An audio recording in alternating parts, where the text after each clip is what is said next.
Everyone, welcome back.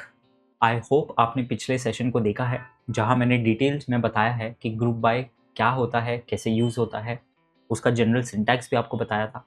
But अब मैं आपके लिए लाया हूँ सबसे पहला प्रैक्टिकल क्वेश्चन जिससे आपको इसका end to end use case समझ में आ जाए।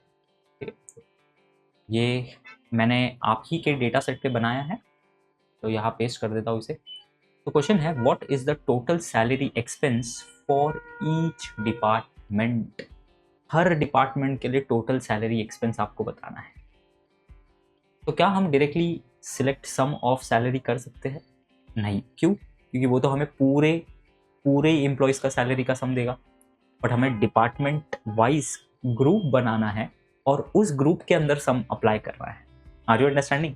पहले ग्रुप लगाना है, ग्रुप के ऊपर हमें एग्रीगेशन लगाना है। This is the use case of group by. चलिए, तो स्टेप बाय स्टेप इसको लिखते हैं। देखिए, तो पहले मैं लिखूंगा सिलेक्ट सम ऑफ सैलरी। सिर्फ आपको समझाने के लिए ये लिख रहा हूं, एज टोटल सैलरी। ठीक है, फ्रॉम एम्प्लॉइज टेबल। अगर मैं सिर्फ इतना करूं और इसे रन करूं,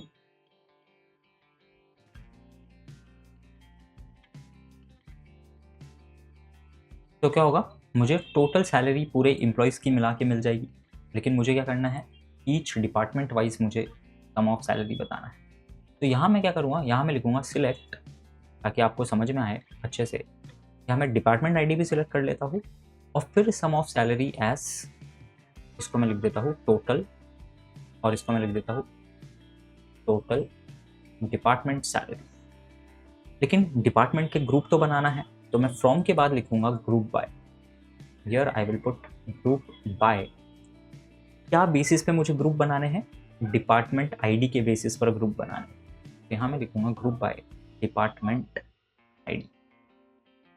तो जहाँ भी सेम डिपार्टमेंट आईडी है वो पहले एक साथ कंबाइन होंगे और फिर उस पर सम अप्लाई होगा जो आपको टोटल सैलरी देगा। देखिए आप, बहुत ही बेहतरीन है ये। इसको मैं रन करता हूँ,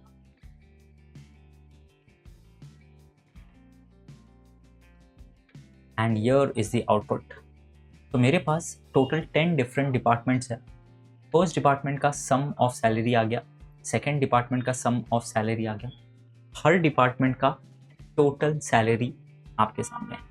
अब आप इसको प्लॉट कर सकते हो, इससे एनालिटिक्स परफॉर्म कर सकते हो। ठीक है, बहुत सारी चीज़ें आप इससे कर सकते हो कि कौन से डिपार्टमेंट में मैं सबसे ज़्यादा सैलरी दे रहा हूँ। चलिए, अगर मुझे वो करना है कौन से डिपार्टमेंट में हम सबसे ज़्यादा सैलरी दे रहे हैं, तो आप इसको फर्दर ऑर्डर बाय कर सकते हो।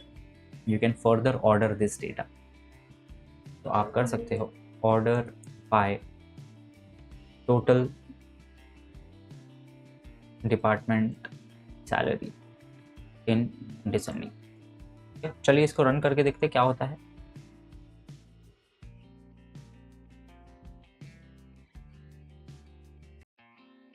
ठीक है, तो आप देख सकते हो डिपार्टमेंट 6 में आप सबसे ज़्यादा टोटल सैलरी दे रहे हो, फिर डिपार्टमेंट 10 में, फिर 4 में।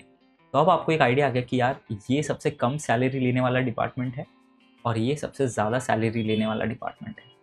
इसी के साथ आप एवरेज भी निकाल सकते हो, बहुत सारी चीज़ें आप कर सकते हो, कोई भी आप एग्रीगेशन लगा सकते हो। फॉर एग्जाम्पल, आप यहाँ कॉमा लिख के लिख सकते हो एवरेज सैलरी